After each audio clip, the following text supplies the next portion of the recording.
Well, the Seattle Home and Garden Show kicking off tomorrow, and this is such a great event if you want to get into the swing of spring. You can try your hand at everything from beekeeping to goat yoga. Let's check in with Fox 13's Dan Griffin at Lumen Field Event Center. And Dan, I trust you're not allergic to bees. You know, I don't think I am, but I don't really know. The last time I had an encounter with a bee, I was a kid on a swing set and fell off after I got stung. So that's my own experience. I don't remember having an allergic reaction, but I'm here with Kaylee Holcomb, Bees in the Burbs. We're talking all about what you do, beekeeping, how people can get involved in this. And you can see the bees here. It's really kind of fascinating to see them do, you know, what it is that they do to make honey for us. And so when you got into this, tell me about how you got into it. Yeah, so I got into this in 2011 when my dad brought home a beehive, and I said, "You're crazy, let's do it."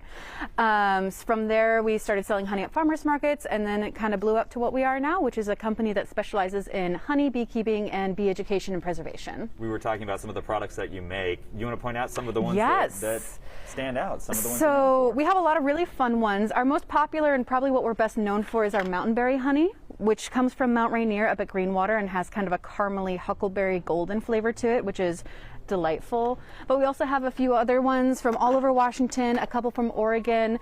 Buckwheat is another one that we're pretty famous for. Well, not us in particular, but honey itself. It's got like a molassesy, almost chocolatey flavor to it. Yeah. This is what I give people who don't like honey but like savory stuff. And so getting into this, I have to imagine it takes some training, it takes some expertise. I assume that you learn along the way. How hard is it to get into this? It's a challenge, but once you get your mind around it, it's not as hard as you think it's going to be. Lots of education at the beginning, and then once you know what you're doing, no problem. And you will offer some classes, right? We do. We offer lecture-style classes kind of in the springtime, and then in the summertime we offer Beekeeper for a Day, where we take you out to the field and kind of actually let you touch the bees and see what they're all about inside the hive. So over here, looking at these bees, is this typically what somebody would have at their home if they're going to try to do this? This one, not in particular. This one's kind of a special hive. We call this an observation hive. But what's next to it, this is called a Langstroth hive. This is what people typically have in their backyard. It can be 8 or 10 frame, which just means small or large. And it just has a few different compartments where the bees live, where we take the honey, all sorts of stuff. It's like a big old puzzle.